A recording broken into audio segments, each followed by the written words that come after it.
Happy New Year. Happy New Year, everybody. And it didn't quite start out the way that we had hoped for our beloved Cincinnati Bengals, but there was a little bit of light at the end of the tunnel with how they ended the season. And unfortunately, one team didn't get the memo of what they needed to do to help out the Bengals, but they came close to the postseason, coming up just short. Hopefully, you still enjoyed the ride. 5-game streak to end the season, and we're right there towards the end of it. Had one team help him out and the other did not, but it is what it is. I'm Anthony Gazenza. He is the man, the myth, the legend, John Sheeran, enduring a blizzard at this point, as is most of the Queen City. So hopefully you are all warm and safe and all that good stuff. But John, Happy New Year to everybody. Not quite the ending we had hoped for. Kind of hoped for a little bit more of a fairy tale for the Bengals, but didn't quite happen for them. I mean, winning at the end of the season was nothing new for the Bengals, specifically the Zach Taylor Bengals. I believe they are now like 9-3 in the last 2 years from week 13 and on. So I think we all kind of winning in Pittsburgh wasn't the shocking part. The shocking part would have been, obviously, like you alluded to, the Chiefs doing the same in Denver. But I think someone made the joke that their plane never really took off from Kansas City to Denver, which, you know, I just want to get out ahead of this and before we say anything else about it. Like, I thought it was really funny, like how kind of everyone's kind of pounding on the Chiefs, be like, oh, like they didn't even try, like they're scared. Like at the end of the day, if it was the Bengals in that situation, I wouldn't want them to play their starters either. It was, I guess, kind of noticeable how overmatched their second and third stringers were against a Broncos team that was clearly trying like hell to make it into the postseason. But it was kind of funny seeing like a lot of national heads kind of tear a new one to the Chiefs for their lack of effort, I guess, even if at the end of the day, I probably would have done the same thing if it was the Bengals. Yeah. So, yeah. You know, I think it's more like you said, the effort thing, right? I mean, I think it's more like, man, what, I mean, they just didn't appear to have much interest in tackling or really anything in that game. So it is what it is. Unfortunately, the Chiefs just sting the Bengals again in one way or the other. I thought it was kind of funny as well that others were kind of piling on the Chiefs a little bit, saying, you know, hey, what put out, you know, you got to let them in. You got to give your best effort. I mean, they earned the 1 seed. They've got 15 wins. They've earned the right to rest their starters.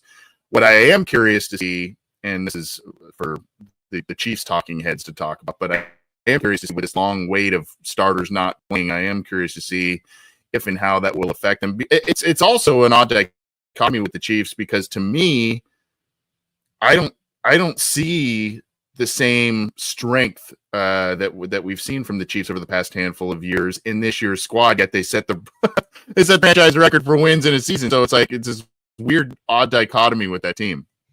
I mean, I think they just mastered just winning at all costs, which is obviously extremely valuable. It's a trait that the Patriots had when Tom Brady was kind of doing his thing. And I feel like there is that kind of transition where the Chiefs went from this dominant offensive, you know, attack with Mahomes putting up lightning numbers and everything like that. Now it's transitioned to, you know, their strength is the interior of the offensive line, the run game, and the Mahomes kind of doing his thing, kind of complementing off of that. And the defense that just comes up big. And of course, the luck that they've had this year is pretty insurmountable to anyone who's kind of faced them. So it's just everything kind of coming together for them. And the evolution of that team has been interesting to watch. But like you said, they got 3 weeks of their top players not playing entering the postseason. We'll see if that means anything. Well, we didn't get to do a post game, or this is kind of our aftermath episode, so to speak, as well as talking about what's ahead for the Bengals because of the coaching shakeup that we'll talk about in just a couple minutes here. But the Bengals end the season on a high note, and they do so in beating their arch rivals, a team they have had massive amounts of trouble with over the years, whether it is Joe Burrow, whether it is Andy Dalton, Carson Palmer, whomever. They beat the Steelers and do so on the road in some inclement weather. And, to me, that their backs against the wall. I know it's a 9-8 season. I know they are not in the postseason, but to me, it felt like this was the true Bengals backs against the wall, needing to play your best ball in December, January, and they had been doing so. Now, granted, some of that was schedule based with the teams they ended up facing, but I mean, you beat a playoff team to get and a division rival that has had your number. You beat them on their home turf in a game that you had to win to be in the playoff chase. So to me, I think I don't want to, do moral victories and all that kind of stuff, but missing the playoff sucks. But that in itself, I think some of those players, those coaches have to feel like we've got some momentum going into 2025 with that win. Yeah, regardless of, how legitimate the Broncos are, and obviously looking past how terrible the Steelers have been in the past month, these final two games were going to be the toughest for the Bengals. And they managed to beat both teams in ways that they haven't been able to win games before earlier this season. They definitely didn't coast against the Cowboys. That came down to a fluky block punt, but they kind of coasted against the Titans. They coasted against the Browns. And this was going to be these 2 weeks against teams that ended up being in the final playoff bracket. And how are they going to match up? How are they going to seal the deal and secure wins when they absolutely needed to? So in that respect, yes, I do think you have a point in that just finding ways to win, again, has been a pretty consistent theme for this team at this point in the calendar. Obviously, with the slow starts compounding on it, it made it more important for them to actually win these games. But that is obviously something. And I think it's a testament to what mattered for, I think, the head coach, and making sure that the team did finish strong and that they still were buying in and they weren't just throwing in the towel and they weren't dejected. It was kind of a reinforcement of that. And also just the way that they won with the defense, the fact that this was the same offense that, just cut them to shreds with 1,000 paper cuts a month prior. And the Steelers weren't able to do that this time around. And when they got the ball back with 2 minutes to go, they're only down by 2. Chris Boswell would have probably made a 70-yard field goal by the Steelers' luck in that weather if he had gotten the chance, but they didn't give him the chance because the defense stepped up when they absolutely needed to, and that was unlike anything that we've seen this year. Even against a week earlier against the Broncos, right? It was that Hail Mary that got forced the game into overtime. The defense kind of fell short once again. So that was the one thing that was different this time around, that it just needed to happen one more time this season for them to make the playoffs. I mean, you can't say the Bengals didn't make it entertaining down the stretch, right? That Broncos game was bananas. This game, as ugly as a 19-17 score is, Bengals stood toe to toe with a team that's largely pushed them around over the years. So, are you a little surprised? And I don't want to spoil alert in case anyone doesn't know about the news today, but is there any kind of semblance that you thought that defensive performance against the Steelers, and yes, by the way, the Steelers were losers of 3 straight as well, and they were playing their starters and everybody. I mean, you're talking about a horrid performance by George Pickens in that game. You're talking about Trey Hendrickson getting 3.5 sacks in that game, allowing 17 points to the Steelers on their home turf. Are you surprised at all that maybe didn't save Lou Anarumo's job just because big divisional win, perhaps it was going to let you get into the playoffs, obviously didn't? No, and I guess we can transition into this with Lou Anarumo being fired. I didn't think that anything over the past month was going to change anything. It seemed like what people were saying was after that first Steelers loss when they were 4-8, and it was like the third consecutive game where they scored 30-something points and lost. And Joe Burrow just won offensive or player of the month for the offensive performances that he had. The defense continued to just fall on their face in the worst times. That was pretty much the nail in the coffin. Knowing that the Cowboys had a backup quarterback, the Titans had a backup quarterback, the Browns had a backup quarterback, like these types of offenses that they were going to face, there was going to be a good chance for the defense to have a bounce back type of month. And obviously to finish it off was impressive, but I really did think that it was just too little too late for this entire time. And obviously, this team has a history of having these dead cat bounces, and it's saving the head coach once or twice. Those leashes never really existed for the assistants, even for obviously the second most important coach on the team, the guy who runs the entire defense. But from what I heard, like it seemed like Anarumo's job was pretty much done after that first Steelers game, and it's a nice send off, obviously, for him to win his last game and to win in that fashion, where his team, his unit, ended up being the ones who stepped up in such an ugly and grind out game. But no, like I really did believe that his job was pretty much done at that point, and this was just a way for just to end the season strong, and so he can go off into the unknown with a little bit of positive. I will say, look, I mean, down the stretch, Cam Taylor Britt played better. When you've got some of the younger guys coming in the wake of injury, I thought Joseph Osai had some nice moments down the stretch. Some good stuff out of Miles Murphy down the stretch. I think Jordan Battle had some moments. DJ Ivy had some ups and downs along the way. So did Josh Newton. But I mean, I think and then now you have DJ Turner, Dax Hill coming back to this defense.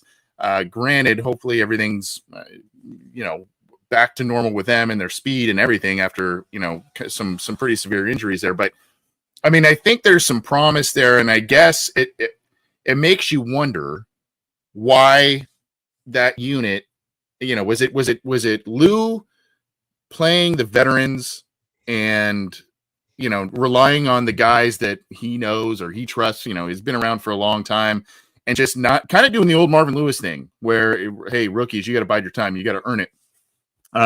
When in fact it might have been better in some of those cases to play some of these younger guys and or give them more snaps earlier in the season when the defense was really, really struggling. It is one of the main reasons why they ended up in the spot and why Anarumo is ultimately out the door. Like you go back to the signing of Von Bell in the offseason, and how Lou basically said, we're getting this guy back. Like as soon as we can, we are bringing him back to Cincinnati.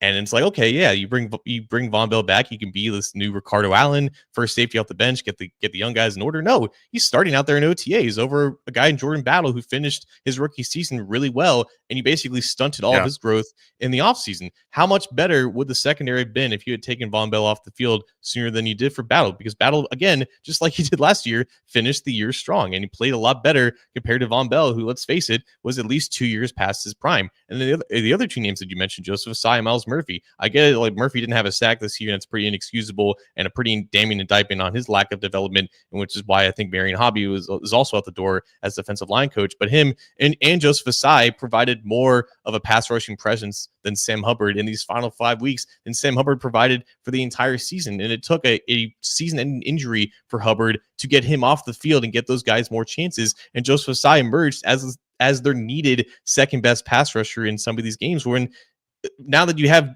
not only just Trey Hendrickson providing pressure, but you have someone else there, the entire rest of the defense looks competent. So I think all these things happening in these final 5 weeks, it was just reaffirmation that these changes needed to be made sooner, and it made Anarumo look even worse for not doing it in the first place. And again, like you said, the over-reliance on veterans, he was able to do that in 2021, 2022 when he had a lot more proven talent and not as many guys that were drafted needed to be developed. But now you have 8 top 100 picks from the past 3 drafts, and maybe only a couple of them can be considered building block pieces because they haven't had enough time to develop or their development has been stunted. Dax Hill and Miles Murphy, we have no idea if those first round picks are even going to be worth anything in a couple of years. It's just all of that kind of adding up. And then the lessons that have been learned in these past months that said, yeah, the season was kind of wasted because in large part of Anarumo. Well, again, a couple names we didn't talk about. Chris Jenkins had a couple of nice moments as well. McKinley Jackson started to come on at the end of the year as well. But now you've got Osai, I believe, is an impending free agent, and BJ Hill impending free agent. So you've got some things. BJ Hill a little bit quiet down the stretch, comparative to some, but him, what you're getting out of him, right? You're getting a handful of sacks, a couple of games where it's like, wow, this was the BJ Hill game, right? So some decisions to be made there, but I think there is some young talent, still a lot of unknowns, but it's going to take someone to figure it out. And I think some people are sympathetic to Lou Anarumo simply because they're like, well, the organization let Jesse Bates walk and Von Bell the same offseason. And, there's all kinds of different, attrition on that side of the roster. But at the same time, like you mentioned, there's been a lot of high picks on defense for Lou and company to develop has really happened. So the 4 coaches that were fired, just in case some folks don't know, there were majority of them were on the defensive side of the ball. Of course, defensive coordinator Lou Anarumo, defensive line coach Marion Hobby, and linebackers coach James Betcher, along with offensive line coach Frank Pollock. And Pollock is a guy that I don't know. A handful of years ago, when he was his first stint with the Bengals, I think we were pretty pleased. Joe Mixon, I think it was his rookie year, if I'm not mistaken, but Joe Mixon had a nice rookie year or second year, and you're kind of saying, hey, this is going in a right direction. He ended up going away to the Jets and then coming back, and you kind of felt like, okay, this was the move. His predecessor was a mess, so this was the move that needed to be done. And there were a lot of mid-round picks that were never developed under Frank Pollock. There were you got some promise out of Amarius Mims going forward. He ended the year injured, which was a shame, but you got some promise there. Cody Ford kind of stepped in somewhat admirably, but I hate to say it, Cordell Volson's still a major liability up front, and I think you saw a lot of that against Pittsburgh. Kappa is, his play has been declining a little bit as well. Karras is getting up there in age now. You've got Orlando Brown Jr., you got your bookend tackles, right? But you've got a lot of things to sort out in the interior. Is Matt Lee the future? He's been out there on jumbo packages and different things too. So I think the writing was on the wall there too, though, is kind of what I'm getting at. I mean, lack of development of, mid-round picks, the Jackson Carman, disaster in the second round. I mean, there's a lot there where you go, man, there's too many failed experiments projects, and we've had to go into the free agency well way more than we'd have to, of course, we being the Bengals. I think it all kind of spells it out for Frank.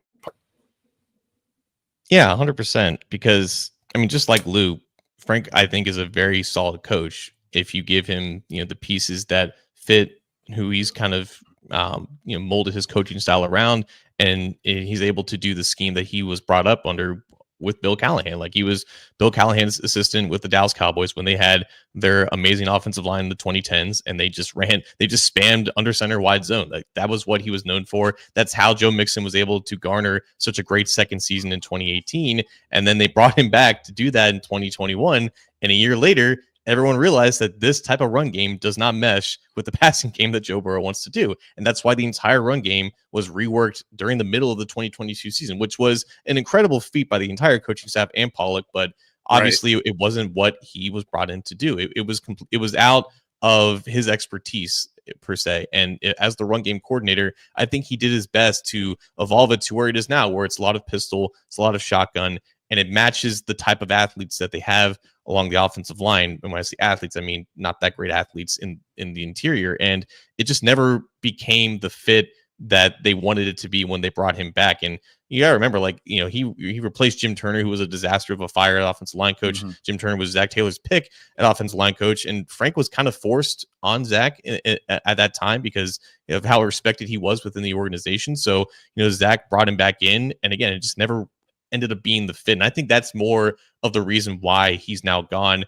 compared to the lack of development. Because I think the prospects, if you were to compare the help that Anarumo was given in the draft and the help that Frank Pollock was given in the draft, I think Anarumo was given a lot more quality resources, a lot more resources that should have hit compared to Frank, because we're talking about Trey Hill, Deontay Smith, and I think Cordell Volson was probably a Frank Pollock pick, but we all kind of know at this point that Jackson Carman was not. So there is that sense of you give Pollock the slight benefit of the doubt, but again, it goes beyond that. Just because he wasn't given the exact players that he wanted doesn't mean that you can't still look for a guy who has the ability to elevate that kind of talent. Like, at the end of the day, he was a guy that was known for maximizing elite talents in Dallas, and he was never really given elite talents in Cincinnati to work with. But still, you can find guys who have a better understanding of the system and the scheme that you want to run, and have a history of getting the absolute most out of maybe some mid-tier players, which is where the Bengals may have to find themselves in terms of investing in the offensive line. So it, just like with Anarumo, I think it was definitely time for Pollock to go and to bring in someone that they're more comfortable with what they want to do.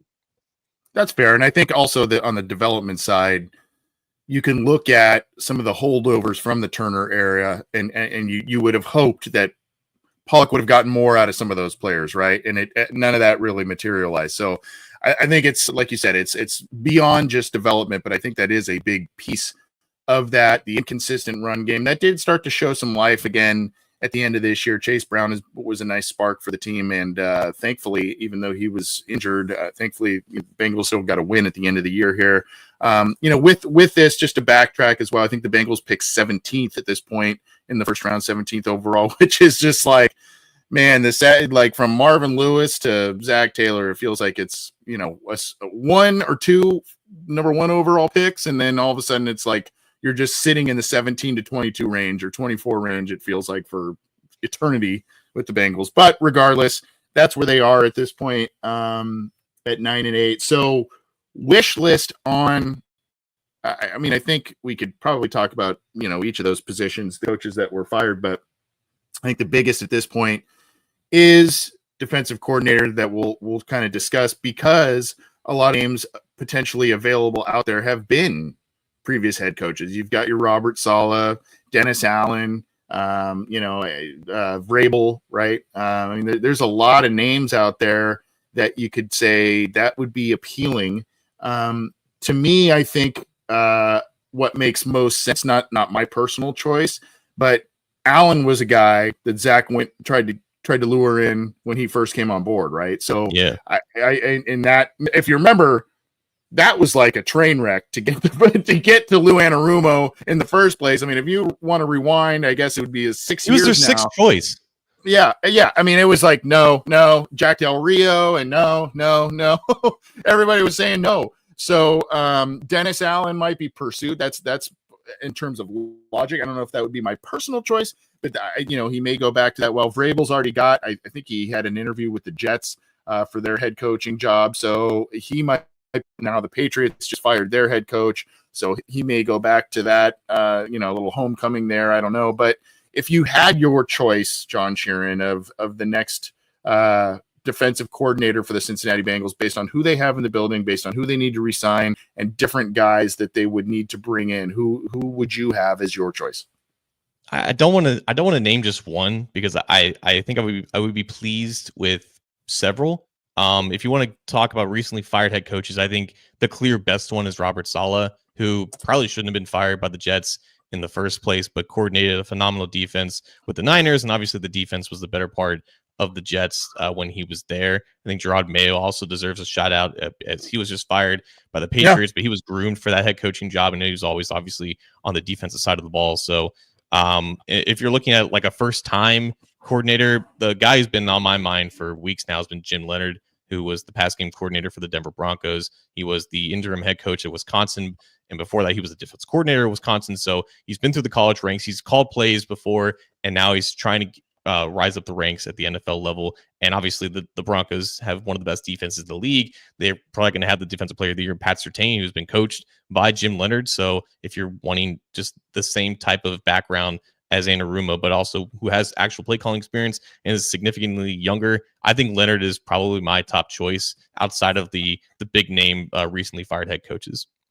That's a good name, and one of the lesser known, and a guy who also played in the league and had a modicum of success as a player too. So I think he gets a lot of things from a player standpoint. That's where I wouldn't mind that one either. But I do think, if you were able to get one of the splashier, your Vrabel, Saleh, I think that just brings a little more gravitas into it. And sure. I would like to see, I guess as big of an ask as it is based on what happened the first time around, but I would like to see where someone that comes to the Bengals in the defensive coordinator role, it's the first choice. It's like, quite honestly, it's like Zach identifies the guy, that's the guy. Not rumors of people that he's talked to and they say no thanks, but no thanks, all that kind of stuff. And maybe now it's a different story when you have Joe Burrow. You're a borderline playoff team as opposed to a team in complete rebuild in 2019, 2020. So there might be some differences there in terms of appeal to the job. But I would like to see, hey, we're not screwing around. Like, let's make, and if it is going to be one of those big name guys, you're going to have to pay him well. You're going to have to pay those guys well to get them back here. To me, I think I would actually say, I think Saleh is a top name, but I like a lot of things about Vrabel. Ohio State guy, was on championship teams with the Patriots. I think he maximized a lot of the Tennessee roster. You're talking about, he completely oversaw, and granted, he's a defensive guy, but Ryan Tannehill had an amazing career renaissance under Mike Vrabel with the Tennessee Titans. And of course, he drafted Derrick Henry. So I think he kind of gets the physicality, and I think he would fit in well, not only, Midwest guy, Ohio State guy, but also just understanding championship football, understanding AFC North football. It is interesting how he spent 1 year as the DC for Houston after being the linebackers coach for a handful of years, and then he was the head coach. I'm not 100% sure if he called the defense for the Titans, but if he didn't, obviously he would have been more than qualified to. I will say for him, he's probably going to be in the running for a head coaching job. I would say. So, I think so too. Yeah. So it's going to take a phenomenal offer, I think, to get him as DC. He's already been I think approached by the Jets among other teams, and obviously the Patriots are going to be out there. But you hit the nail on the head though. Before that, this is the best defensive coordinator job vacancy in the entire NFL by 10 miles, 100%. And that's the biggest takeaway here, because it's such a stark difference compared to the last time that this job was open, because you had a first-time head coach who wasn't officially hired until February, so he wasn't able to make any hires official until then. And then you were interviewed, I think, 5 or 6 different defensive coordinators who all passed on it. So you, quote-unquote, settled for the guy that you worked with the Miami Dolphins, who was Lou Anarumo, and you hired him at the beginning of the scouting combine. The whole thing was just a complete mess. Unfortunate, because the Rams went to the Super Bowl that year. Every aspiring defensive coordinator, either if you were just fired from being a head coach or this is the job that you want as your promotion, every one of those guys who's qualified should be begging to have this job, because the standard is just this: have a top 20 defense, and there's a good chance that Joe Burrow can take you to the Super Bowl. Competent. Just competent. That's all you need. The bar is on the floor right now. And it's unfortunate because I don't think Anarumo is a bad coach necessarily, but the combination of factors that we just explained in the past 25 minutes have led to this point, and it led to a vacancy where you may not have all the resources right now, but just get the defense slightly better, and you have a chance to make a name for yourself, whether you are Jim Leonard hoping to be a head coach one day, or whether you are, like you said, a Mike Vrabel or a Robert Saleh who hopes to be a head coach again. This is the best opportunity, and the Bengals have a head start over everyone else who's rebuilding their coaching staffs. Osai and Hill, would you bring both back? Osai I would definitely try. I think his agent's David Mulugeta, so that's it is what it is with that. I think with Hill though, it's if he can cash in one more time on the free agent market, that should be what he probably does. I probably wouldn't bring him back at the same price, and I would probably try to diminish his role. So that's a whole nother conversation. It could be like an Awuzie situation where last year I think he was unofficially offered a 1-year minimum deal with the Bengals, but he cashed in with the Titans, right? So I could see that happening with Hill, and I think if you're the Bengals, you kind of let that happen. So what do you see as the biggest? We've talked about some of these young guys rising and showing some things at the end of the year. What do you see as the biggest? Hey, we need that DJ Reader guy, or we need another athletic linebacker. What are you seeing as kind of the 1 or 2 pieces that needs to be addressed the most this offseason with a new defensive coordinator? It's a good question. They need just a capable secondary pass rusher more than anything, because they simply didn't have that this year. And it's why Trey Hendrickson's defensive player of the year case should be stronger than pretty much everyone else's, aside from maybe Pat Surtain, because Hendrickson accounted for half this team's sacks. He had 50 more pressures than the next guy. He had a win rate of 10% higher than the next guy. They need another source of pass rush, whether that is a dominant 3 technique, whether that is a left defensive end because Trey doesn't switch sides, whatever the case may be. They need a secondary, reliable pass rusher, and those guys are expensive, and they've been willing to pay defensive linemen in free agency in the past, so I wouldn't expect that to be any different, but you're probably going to need it at the bare minimum, 2 new starters along the defensive line. One of them has to be a very, very competent pass rusher, so it's just not Trey. But other than that, man, like anywhere else on this defense, get an athlete who's good at football, because they just have very, very few of those guys currently. I know this is going in the way back machine, and this is probably, I don't know, but I would like to, like you said, you mentioned 3 technique. I would like to see them be able to land the next Geno Atkins type of guy, somebody in the interior of the defensive line. And obviously doesn't, Geno Atkins is probably going to be a Hall of Famer based on his credentials, but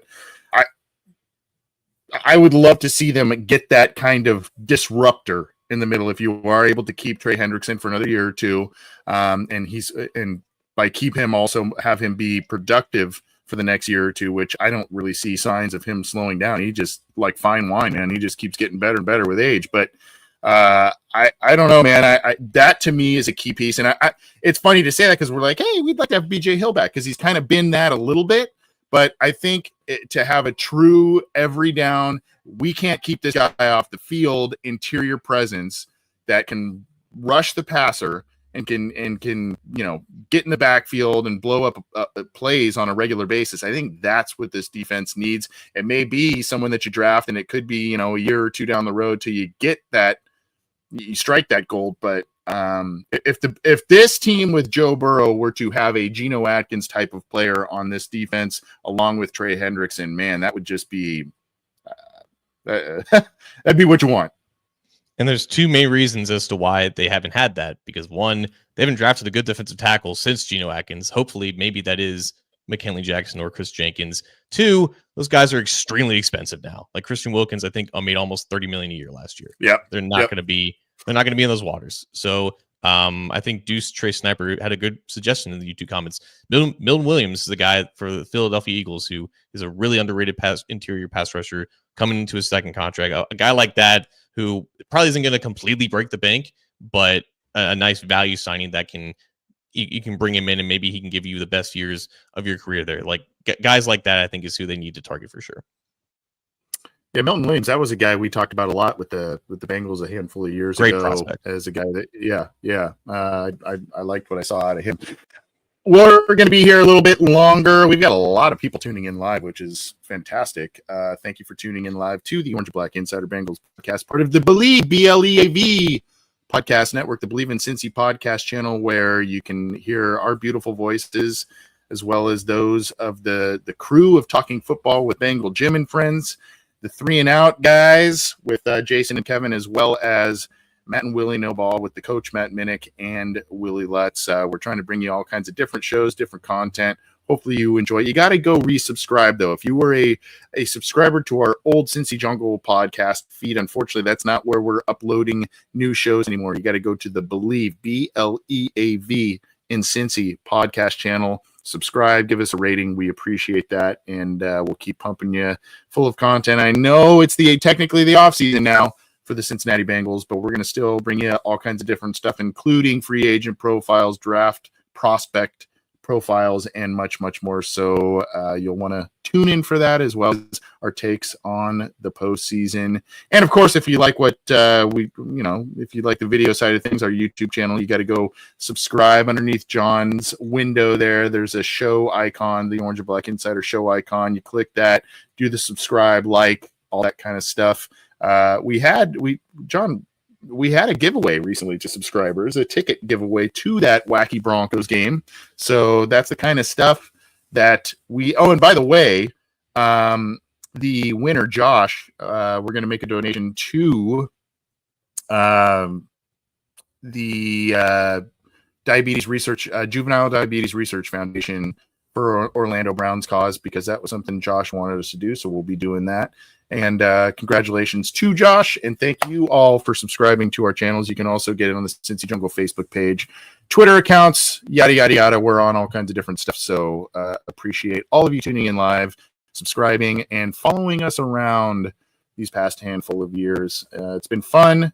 There's been some dark times, there's been some fun times, and there's been some mediocre times, kind of like 2020, the 2024 season for the Bengals. Moving on, there was Zach Taylor addressed the media, and it was, I guess I was a little surprised that he addressed and was kind of pretty candid about a lot of different things.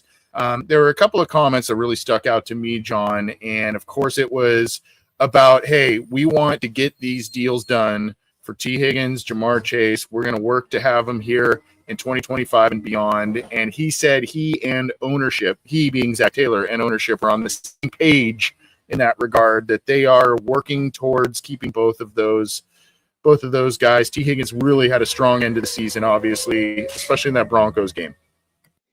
Yeah, everything is pointing towards the entire team saying to the front office, keep T. Like whatever that takes in terms of whether they extend him before the tag window, whether they place the tag on him to give more time.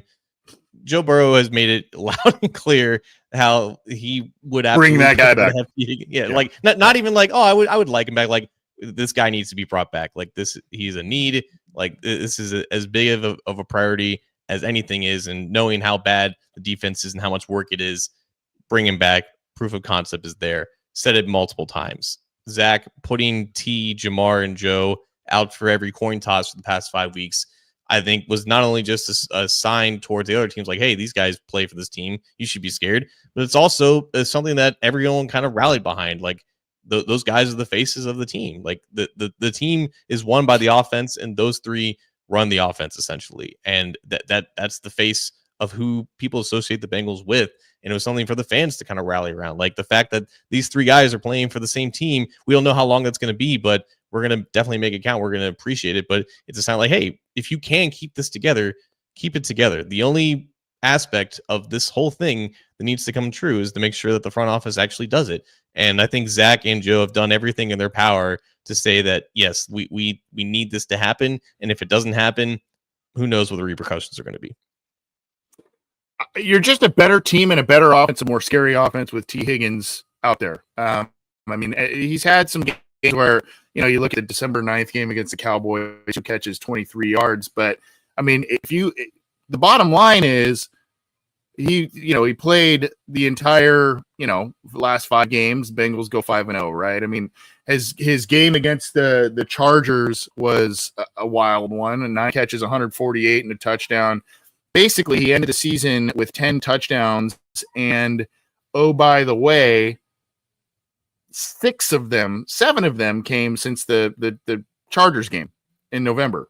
And then obviously he missed some time between the Browns game and, all that kind of stuff. But he just changes the defense. He's a mismatch looking for a place to happen. I know the injury stuff. I know all of that is frustrating, and I know he gets frustrated by it as well, but the team is just better with him. And so I think, as frustrated as we all were that the Chase deal didn't get done going into this season, I think now they're going to be like, dude, Triple Crown. I mean, you got to pay the guy. I mean, they're going to pay him. But now I think, especially if they do cut ties with some of the, some players that have some hefty cap hits, Sheldon Rankins and others that just did not pan out this year, you may be able to kind of maneuver things to be able to get both of those guys under contract and potentially both long-term contracts. Money is not going to be an issue. And I really want to just enter 2025 saying that if the Bengals can guarantee Joe Burrow $220 million, they can guarantee money for Jamar Chase and T. Higgins. It's not that's not a problem. It's never been a problem. It's always been a preference that they didn't want to do. They were forced to do it because they had no choice with Joe Burrow. They're not going to have a choice with Jamar Chase. Who knows what T. Higgins' contract is going to look like, to be honest with you. I think the fact that he let go of Mulugeta in favor of Jamar Chase's agency, it signals that he could be looking at less guaranteed money, or he could be willing to accept that so long as the other parameters are met and he's overall satisfied. But it could be more of a traditional Bengals-y contract, if you want to put it like that. Regardless, the money is going to be there.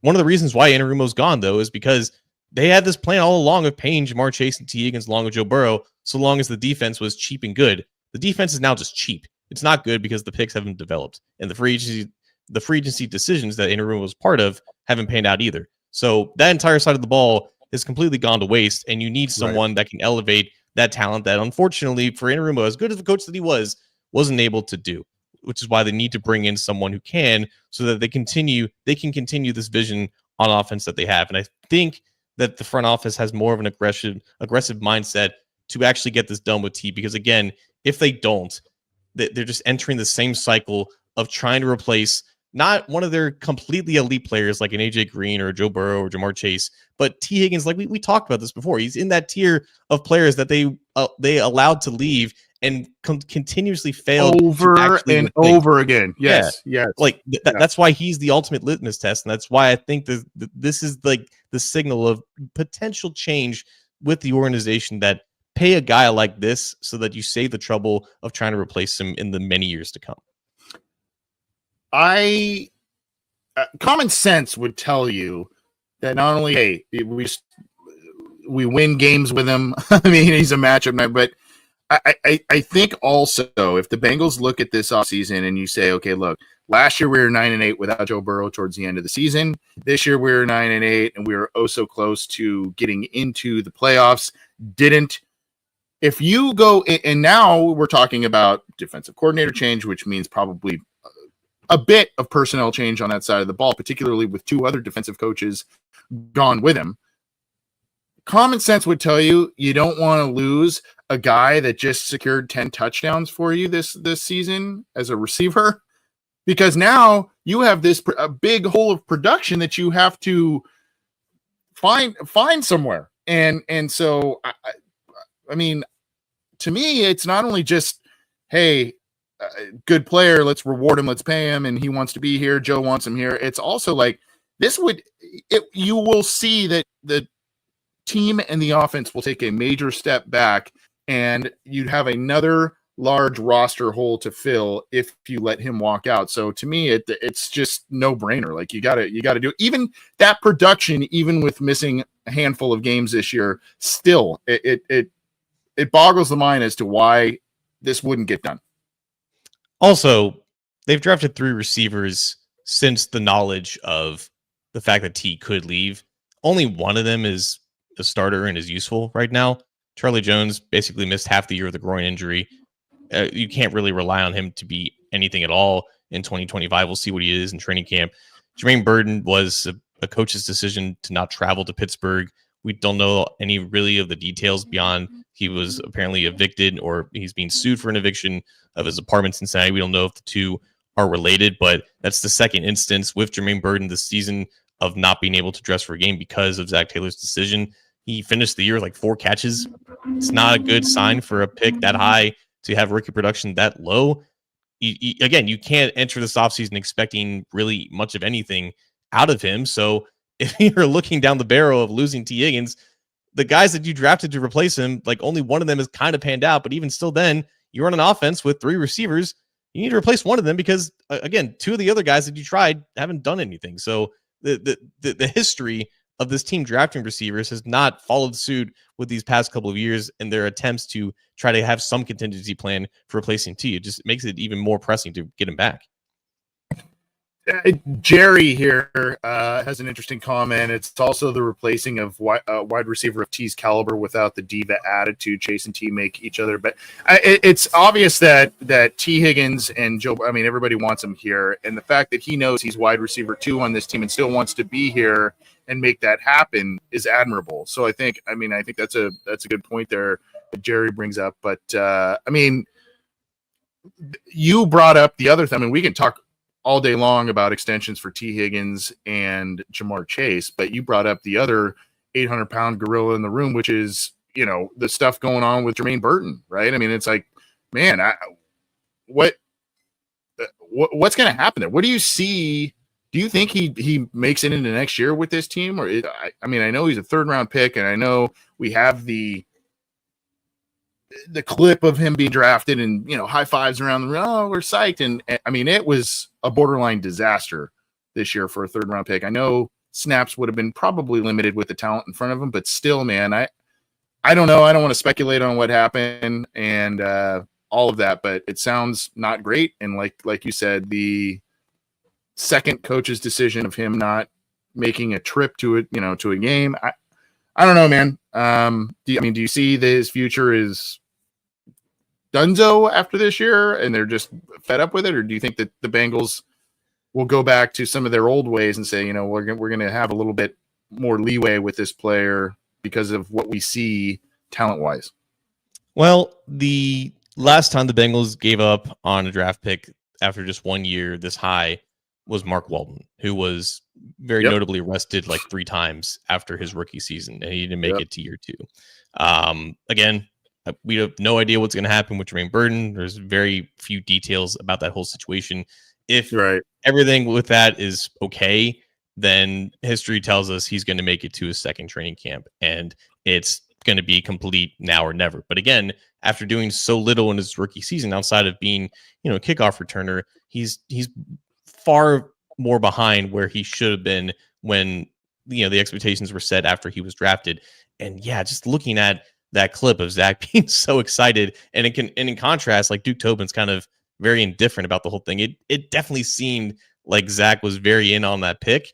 And for whatever the case may be, they completely overestimated their ability to keep him in check, to make sure that he fell in line, or they overestimated how prepared he was to take on NFL life, because this was a guy that a lot of teams had completely off their boards. Like at the end of the day, that's just what it was. A first round talent lasting to the late 3rd round doesn't happen very often outside of like injuries, but he was perfectly fine health-wise. It was everything about his character and how he was able to grasp going from the college to the pros, because he had so many issues in college. And this is a guy that typically the Bengals haven't been willing to go after. They took a big swing on someone that a lot of people had a lot of trust issues with, and it seems like a lot of those trust issues are now being validated.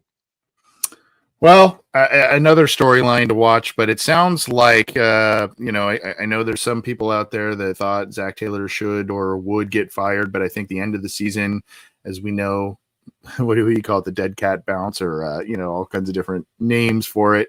They were technically in it last week of the season and into the last day of the season, but just didn't happen for them. But I think the overarching kind of comments, and again, I'm paraphrasing with Zach Taylor, but the overarching comments were that he and the ownership continue to have a similar vision of what they want to do, what they need to do, the approach to the wide receivers and the extensions for both of those, the big two there. We'll see if it gets done. It sounds like, again, with T. Higgins, it sounds like they have plans to keep him around for 2025 and beyond, though, if gauging by the press conference today. Hey, they had those plans in 2023 and 2024, and, we kind of saw how that went. So actions at this point speak a hell of a lot louder than words. But I think, again, just proof of concept for what this offense can continue to be with him. I think the fair expectation is that the urgency dial has kind of cranked up a little bit for sure. Yeah, I mean, Deuce Trey Sniper here says Burton could have a Tyler Boyd slow start, had rough rookie and second year, but I think it's there's a legal thing now potentially. I don't know, going there, and then I don't know. Maybe. Boyd was phenomenal as a rookie, by the way. He had like 60 receptions for 600 yards or something like that. He had a good rookie year. He had a bad second year, and then that's when it was kind of like, oh man. Then we know what happened, where I think that was the year where the second year that he struggled was the one where he caught that touchdown against the Ravens to win that one and send the Bills to the playoffs. And then that kind of launched his trajectory, as well as getting Joe Burrow on the team. But he ended up being one of the better Bengals receivers in team history by a lot of different margins there. But at any rate, we're going to start to close up here. Really the only other bit of news, I guess, this can kind of be my mic drop, so to speak. Trey Brown getting a look for an executive role with the Jets, John. He was a an executive here with the Bengals. We know they don't do the full-blown GM deal, but Trey Brown, a quickly rising name around the league as well. It seems like I had heard some other buzz earlier in the year about him potentially getting a role. Good for him. Hopefully he gets the role he deserves, but if he's a talented guy, hopefully the Bengals can hang on to him. Yeah, he declined an interview with the Patriots last year for their. That's what it was. That's what it was. Yeah, for their de facto GM role. But he got his start, I think, in the administrative side with the Patriots like 14 years ago, kind of after his brief playing days were done. But he spent time with the Eagles, helped kind of build that's the first Super Bowl roster in 2017. I think he spent like 6 years there. I think he was even the GM of an XFL team, the St. Louis Battlehawks. So now he's had this role for the Bengals for 3 years. I think Tom Pelissero of NFL Network, he described him as the assistant GM, even though the Bengals don't have a GM. So he's the assistant to a GM who's not the GM. I guess that's what he is with the Bengals, but he's officially a senior personnel a senior personnel executive. But has had a lot of influence with this tight-knit personnel grouping. And this is the second AFC East team, I should say, in 2 years who is interested in having him as their GM.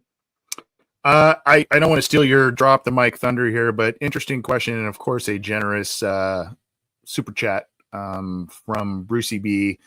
This is a really interesting question. Does another slow start get Zach fired? What is a slow start? If it is a slow start, when would he be fired? Would that be in season? Would that be after the season? These are all things to kind of weigh, but I mean, I think you can, especially depending upon how the schedule sets up. If you are losing division games early and then you fall in that same hole that they did in 23, where they lost to the Browns and the Ravens just out of the gate, then I think Zach's seat is really warm. If we're talking, 2-2 and they've, whatever, I don't think that's, but that was another emphasis that Zach talked about today, which was, we know about the slow starts. We can't have it. These great endings to seasons, these strong Decembers and Januaries, those are great. But when you've dug yourself such a big hole, it's like, man, I don't know how it's a miracle they were even in it at the end here based on the hole that they dug themselves this year. But what do you think with that, John? Do you think that would be, let's just say the Bengals start 1-3 and there's a division loss in there? Do you think that Zach makes it through a season? Do you think it would be fired after the season? I mean, what are you thinking with that? A slow start almost got him fired this year. He was 4-8 with one win in the division. He had one win in the division last year. 4-8 got essentially his assistants fired. Lou was done after the Steelers game. I think if they don't finish the year strong, there's at least a decent chance that he would not be the head coach now. If they finish 5-12 or whatever, I think there's a good chance that Zach probably would have been gone at that point, because at that point, the entire team checked out and you lost the locker room and it's all done. If the same issue happens again next year with a new defense coordinator, with a new offensive line coach, and they're 4-8 again, I don't know if he'd be fired in the middle of the season, but I think the decision to fire him at the end of the season would have been made then, just like it was made for Anarumo. There's only so many times that you can waste Joe Burrow's prime, and I think he's got one more chance to make sure he gets it right. Yeah, that's a great point. And then, of course, Mr. Generosity, a.k.a. Mr. Whisper, with such an overhaul needed on defense as well as needing to re-sign T and Chase. Where do you think they look to sign interior help free agency of the draft? I think it's the draft, personally, both. John. Yeah, maybe both. And I mean, a free agency could be BJ Hill, right? I mean, they could be their free, but I'm gonna.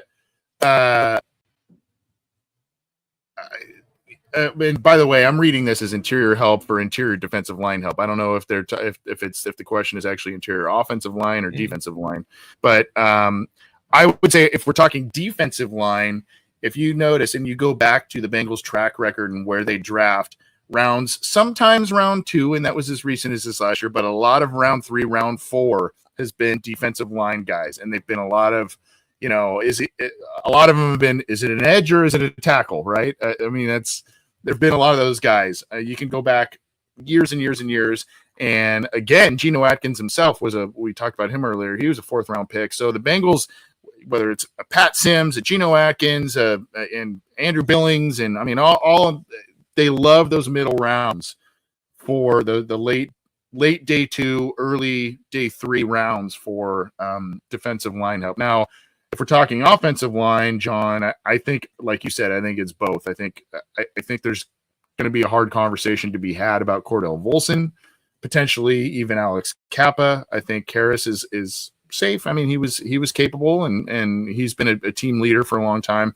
But I think those 2 guard spots are where the Bengals will potentially look to make the changes, and that would come with the new offensive line coach.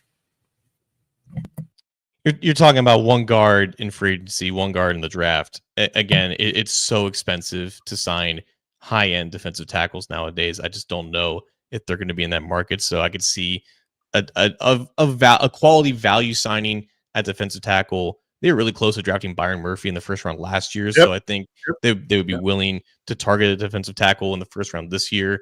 So it's so early to tell what this draft class looks like. I have no idea what these names are. I know an Oregon defensive tackle just declared, and a lot of people like him. So we're going to do a draft profile on him. But yeah, I would say a good mix of free agency in the draft for both the interior parts of the trenches for sure. Yeah, and then of course we'll be talking about how will these picks be developed, and if they'll be developed at a higher rate than some of these preceding coaches that have been in these positions. But thank you, Mr. Whisper, for the super chat and the question there. That's about what I've got, John. I know you may have something to drop the mic to get on out of here. I know it's been a great episode. We've got a lot of live viewers, a lot of people interested to see what's happening with the the 2025 season with the Bengals.